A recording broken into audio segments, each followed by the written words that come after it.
Istilah human capital pertama dikemukakan oleh seorang ekonom yang berpendapat bahwa peningkatan kesejahteraan pada perusahaan tidak tergantung pada tanah, peralatan, energi, sumber daya, melainkan pada kompetensi pengetahuan dari pegawainya. Kemudian ia mendeskripsikan posisi human capital sebagai kemampuan sumber daya manusia yang diperoleh melalui investasi pada sumber daya manusia, yang mendeskripsikan bahwa human capital terdiri dari 4 hal, yaitu yang pertama, kemampuan, yang kedua perilaku, yang ketiga usaha, yang keempat waktu, dan semuanya ini dimiliki dan dikendalikan sepenuhnya oleh pegawai. Untuk mendeskripsikan human capital sebagai kombinasi dari keempat faktor tersebut, yaitu yang pertama, karakteristik atau sifat yang dibawa pada pekerjaan, misalnya inteligensi, energi, sikap positif, keandalan, komitmen. Yang kedua, kemampuan seseorang untuk belajar, yaitu kecerdasan, imajinasi, kreativitas, bakat. Dan yang ketiga, motivasi untuk berbagi informasi dan pengetahuan, yaitu semangat tim dan orientasi tujuan. Peran human capital sebagai kunci keunggulan organisasi terdiri dari 3 kelompok utama dari aset perusahaan, yaitu yang pertama, aset finansial, misalnya uang tunai dan surat berharga. Aset disebut finansial capital. Yang kedua, aset fisik, terdiri atas peralatan, gedung, tanah. Yang ketiga, aset tak berwujud, modal organisasi, aliansi bisnis, pelanggan, merek, reputasi, modal intelektual. Hubungan kompetensi karyawan dengan human capital. Dalam meningkatkan kompetensi karyawan, tantangan utama yang harus diperhatikan yaitu kompetensi harus sesuai dengan strategi bisnis dan kompetensi perlu diciptakan melalui lebih dari satu mekanisme. 5 cara untuk meningkatkan kompetensi karyawan yaitu 5B. Yang pertama, buy atau membeli, mengganti SDM yang lama dengan yang baru dan memiliki kualitas yang lebih baik. Yang kedua, build atau membangun, investasi dilakukan terhadap SDM untuk meningkatkan kualitasnya menjadi lebih baik.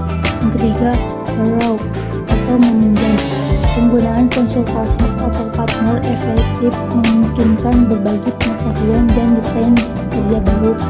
Yang keempat, bounce atau melambung, perusahaan harus mengeluarkan karyawan yang bekerja di bawah standar. Yang terakhir, yang kelima, bind atau mengikat karyawan jangan keluar merupakan tindakan kritis pada semua tingkatan. Transformasi peran divisi SDM. Model konseptual yang dikemukakan oleh Ulrich menggambarkan bahwa transformasi divisi peran SDM yang didasarkan pada 2 dimensi utama, yaitu dimensi operasional dan dimensi strategi. Dari 2 dimensi ini muncullah 4 peran SDM, yakni yang pertama, strategi partner, yaitu Departemen SDM harus mampu menjadi partner bagi manajer ini dan manajemen lainnya dalam mengeksekusi strategi dan membantu merealisasikan perencanaan. Yang kedua, administrative expert, membantu tercapainya efisiensi administratif dan memastikan bahwa kos dapat dikurangi dan kualitas tetap terjaga secara kontinu. Yang ketiga, employer champion, Departemen SDM harus dapat menunjukkan komitmennya terhadap manajemen dan pada waktu yang sama berusaha meningkatkan kontribusi karyawan lebih besar. Yang terakhir, keempat, champion, Departemen SDM harus dapat menjadi agen perubahan yang kontinu, membantu proses-proses dan kultur secara bersama, meningkatkan kapasitas organisasi untuk lebih baik.